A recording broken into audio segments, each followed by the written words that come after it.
نبينا الآمر الناهي فلا أحد أبر في قول لا منه ولا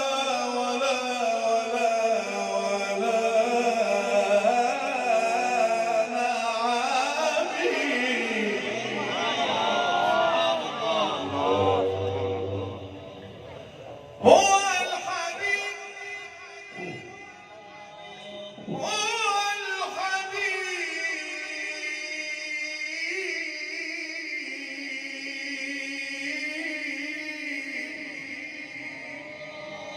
هو الحبيب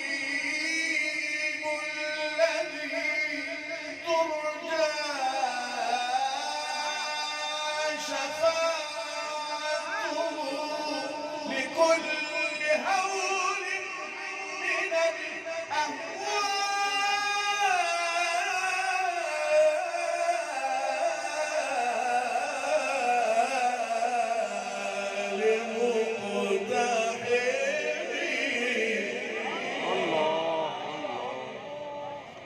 فإن من جودك الدنيا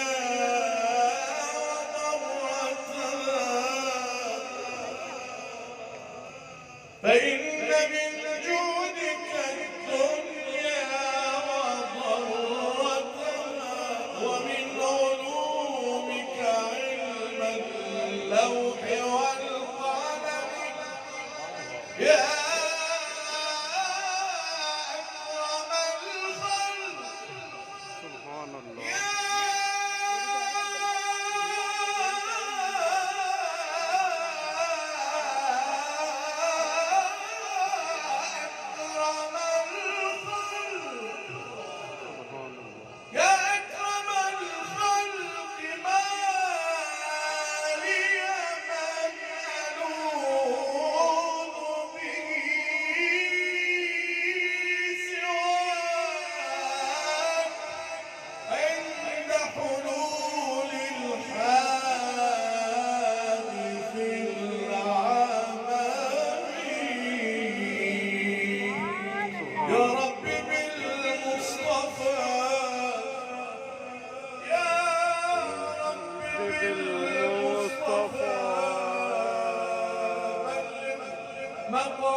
مقاصدنا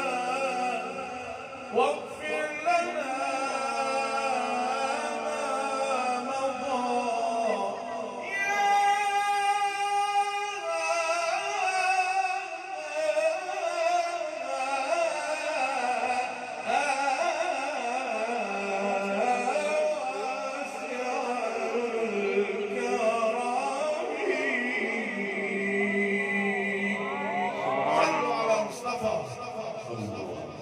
صلى الله تعالى عليه وصحبه وبارك.